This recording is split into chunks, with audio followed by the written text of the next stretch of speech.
Good morning, everybody. Hey, welcome to Tuesday. What is this? January 4th, as we head through this first week of January 2022. Hey, I hope your year is off to a great start. The markets are definitely off to a great start after closing yesterday, up and looking like they're going to be heading up again today. Hey, we'll talk about that and more when we join Dave here in just a second or two.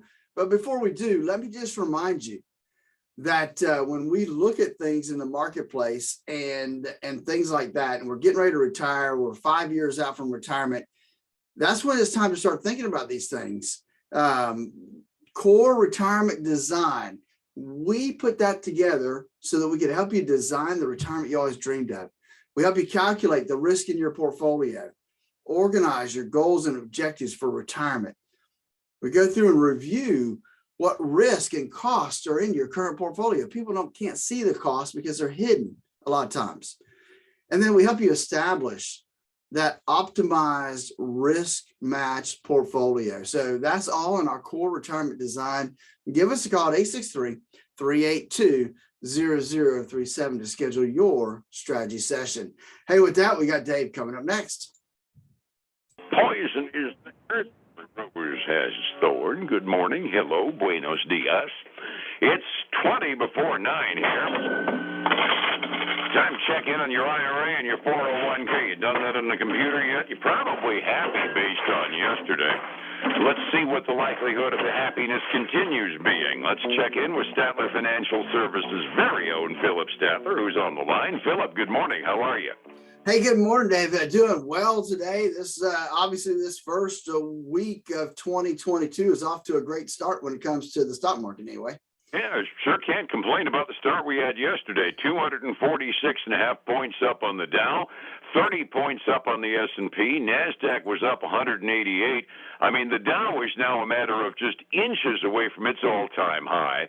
The Standard & Poor's is coming darn close again to setting a new all-time record. And Nasdaq still has a way to go, but when you're only about 400 points away, as volatile as that index can get, the way things are looking this morning, well, we might very well see some records at the close today. Wouldn't you agree?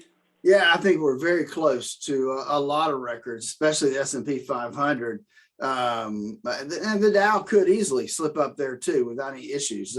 Nasdaq, well, it's going to take a little bit more for them to get there, but hey, within a couple of days, they could be there.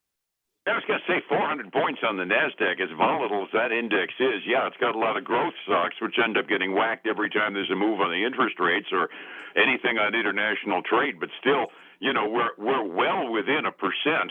Or so of a couple of percent of their all-time high as well. So it's really hard to find any flies in the ointment there at all. Talking about companies that dominate the Nasdaq, Apple hit one of those milestones yesterday. I don't know whether they closed high enough to do it, but they hit during the intraday period anyway. They finally made the $3 trillion market cap number, and that's something that stock watchers have been looking at now for weeks. Yeah, it really is. You know, that's a historic number. First company really to cross over to that 3 trillion. Now they did not close there. And actually a little tidbit I read said that they actually hit it during pre-market and then fell from there the rest of the day. So not sure, I didn't actually track it throughout the day, but I know they closed below that $3 trillion mark, but still, I mean, that's still a big number to get through. And I know Tesla's chasing right behind them. Yeah, they are. Tesla, one of my analysts was saying they could see a $2 trillion cap inside of the next year or so, which is utterly amazing for basically a cold start in an adventurous industry. If I remember the math, I think Apple needs to hit $185 a share in order to pass the $3 trillion market cap. And they've been bumping their nose on it and backing off all the time. They just need to introduce that new SE model iPhone this spring and just get it over with, don't you think? Yeah, that should do it. You know, just some new product will push them up and over, I'm sure.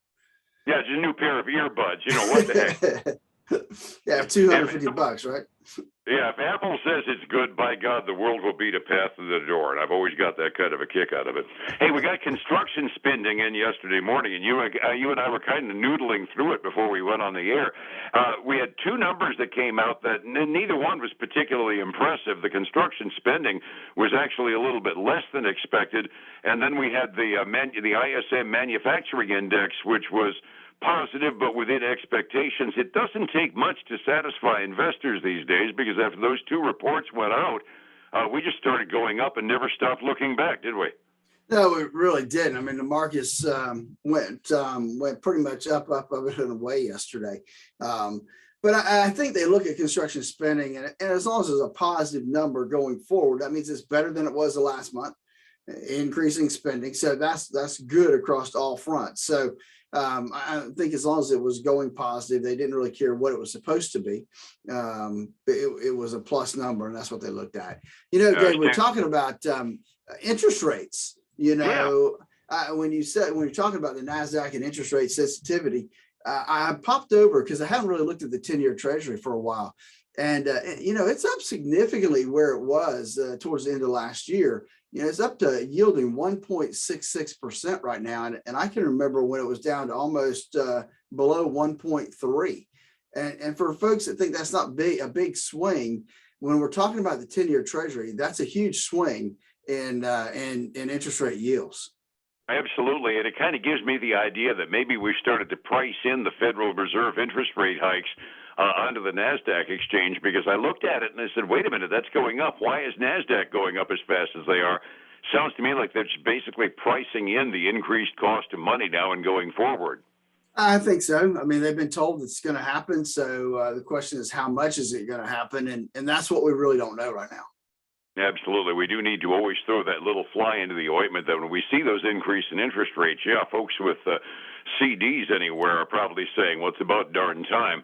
But when we start going up from 1.5% to 1.6% 10-year yields, that means all that money we borrowed during the COVID pandemic is going to cost us an awful lot more to pay off on the governmental level, because when those bonds renew, they're going to be renewing at a discounted rate and an increased yield. Now, our new borrowing is going to cost us more. That's right. And folks, it's not just a matter of, especially when we look at the treasuries, it's not just a matter of interest rates going up. It's a matter of that we as a country are going to have to pay back more and more money, which means ultimately our taxes have to go up in order to pay that budgeted item back. Which kind of yields into the notion of it's a good idea before tax season is over to get together with a good financial advisor to do some planning as to where your money is in order to maybe beat the tax man in some way or another. Well, that's right, because we know for sure taxes are going to go up January 1st of 2026. Now, they could go up before that, but we know for sure they're going to go up on January 1st of 2026. And the Congress is also pretty good at backdating things. Remember a few years ago we had a tax hike that was retroactive to the first of the year? Yeah, it's not nice when they do that. Yeah, we tried that once during the Clinton year, and that was I think that was the year that they threw all the Democrats out of Congress and we had the Republican wave. Taxpayers are impressed by games like that, no matter which party pulls it. We've got a slow day today, obviously. This week, though, is going to get real busy starting tomorrow, because tomorrow we get the ADP private sector unemployment report, or employment report, how many jobs we created during December, and that'll give us a year-end figure that we can react to. First-time unemployment claims on Thursday, and then on Friday we'll get that all-important but still meaningless unemployment percentage, and that'll really move the market, I wager. Yeah, I think so. I mean, it'll definitely give us something to talk about for sure. And I know, let's see if I got the expectation here. So expectation is that we're going to see unemployment at about 4.1% is the expectation coming out on Friday. That's getting down into Trumpian numbers as far as an unemployment rate, isn't it? Yeah, it really is. So we're getting there. I was trying to look ahead to see maybe what earnings we have coming out the rest of this week. We do have Bed Bath & Beyond will come out, I think, on Thursday. So we'll have a little bit of retail news, which will be good to see how that's going to start to fly, because retail is what really drives what's happening in this country. So it'll be interesting to see how they report it, because they can kind of be a bellwether.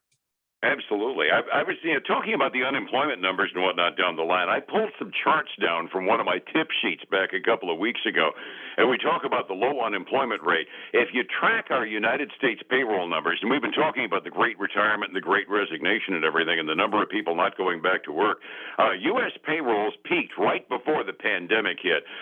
Looked like just shy of $200 million. As of October 1st of this year, and in October we were still looking at a pretty doggone low unemployment rate. We were still at only 148.3 million. In terms of recovering on our payrolls, we still got a long way to go for recovery from where we were before the pandemic hit. Yeah, we do. I mean, we still have some challenging times ahead of us. Just given the fact that inflation, that's just a huge thing to get over as we head into this year. And we know interest rates are going to go up. That means that people who have credit card debt, their credit card bills are going to go higher, and that's going to affect spending. Yep, and the folks who participated in the Great Retirement or the Great Resignation, who went out of the workforce voluntarily, some of them are going to be sitting there and saying, "Whoa, I don't have as much as I thought I did relative to what it costs to live." And we may see some of those people come back into the workforce, Dave, because of that, because inflation is a bigger number than anybody really anticipated. And so that means that the dollar doesn't go as far. You can't buy as much at Publix. You can't buy as much as Walmart. So, you definitely can't buy as much when you go look at a new car. It's a huge deal. So I think that's going to be reflective, and we may see people come back to work. That was kind of where my logic was leading in making that comparison on numbers. It's obvious that when we're looking at 4.1% unemployment, people that are actively looking for work, and we're still $50 million short of payroll numbers from only a couple of years ago. That says we got a lot of people that have voluntarily dropped out of the workforce. And if we're looking at like 7 and 8% inflation, I got to believe a lot of those folks are going to say, being a greeter at Walmart might just make up the difference in a hurry, and we'll have a bunch of new people going back into the workforce, maybe part-time, but at the very least going back into the workforce. Yeah, I think so. I mean, I just got to believe that that's going to happen because people got fed up during COVID, and they emotionally checked out and decided to retire earlier than they anticipated. And they probably didn't run all their numbers. They did it on a whim because they were fed up with COVID. And that could come back and bite them. As inflation kicks up. Hey, just to kind of, I'm sorry. Yeah. I was going to say, in the best laid plans of mice and men oft go astray. We got awful doggone used to 2% and less inflation. All of a sudden, somebody decides, hey, I got enough Social Security. I can cover my net. I can cover my nut but with this money. Then all of a sudden, it costs 10% more to live, and you kind of go, whoa, wait a minute here. Law of unexpected consequences, right? Exactly. Hey, I know we're about to wind down, but I just want to give kind of a calendar look. Next Friday, the 14th, is kind of the big day. That's when all the banks start reporting. So we'll have like BlackRock, Citigroup, JP Morgan, and Wells Fargo come out a week from Friday. So that'll be kind of the big kick, with a few little ones coming in between, but big banks kind of kick off on January 14th. Absolutely. And you and I are not necessarily advocates for big banking, but the fact of the matter is how the financials end up doing is a real good bellwether for how the market is going to go for an earnings season, isn't it? It can be, definitely, especially with the high inflationary numbers that we're seeing now. Absolutely. Resetting the table here this morning. It was an up day yesterday on Wall Street. All the indexes were up over 0.2%. As a matter of fact, the Nasdaq ended up gaining a full 1.2% yesterday. 45 minutes before we opened, Phillip, are we looking at that momentum continuing? We are, Dave. We've got some decent numbers coming out today. We got the Dow up almost 0.4%. That's $138 at the start. We got the S&P 500 up 0.33%. Nasdaq's not moving up much. It's up a little over 0.1% this morning. So, but it is all green. And we have all green on the other side of the coin too, commodity side. Silver trading up 0.6%. It's trying hard to get over $23, but it just can't get there. We've got gold up 0.33%, just tad over 1,800 an ounce. And crude oil, man, it is heading towards 80, Dave. It's up 1.25% to 77.06 a barrel right now. Well, poop. I'm not into oil futures. I'm perfectly happy to cuss at that. Overseas markets, Asian Rim had a little bit of a negative tinge to it this morning, but it was pretty close to the zero mark. Japan kind of skyrocketed, but that was internal things going on over there. Europe is looking at our futures and our track record from yesterday, and they're all up, some of them by 1.5%, as a matter of fact, in the case of England, halfway through their day. Phillip, getting yourself together and getting ready for retirement, we're talking about inflation screwing up some plans. Having all the contingencies available is a real good idea when you make those decisions. How do I find you to explore as many as possible? David, give us a call at 863-382-0037. Comes, really and truly, schedule a strategy session where we can go through our core retirement design to help you design the retirement you always dreamed of. Check out our website at statlerfinancial.com. Join us on Facebook. All you have to do is search under Statler Financial Services, like and share our page there. And then, of course, join us this weekend for the Statler Financial Radio Show, 6 a.m. and noon on Saturday, 10 a.m. Sunday morning on Highlands News Talk, 730 and 95.3 FM. We are so darn proud to have 5 signals now on the FM band, and News Talk 730 and 95.3 is one of them. Phillip, thank you so much. You have a great day, and we'll catch you tomorrow. All right, man. You too. Be well. It's 105.7 Light FM and Statler Financial Services' own Phillip Statler. Hey, folks, again, I want to thank you for joining us today as we start out 2022. I hope your year is going well. I pray you'll join us again tomorrow morning, same time, same place, as we talk to Dave about what's happening in the world of economics and financials. 863-382-0037 if you want to sit down and schedule a strategy session to design your core retirement design. Hey, take care. We'll talk to you then. Bye now.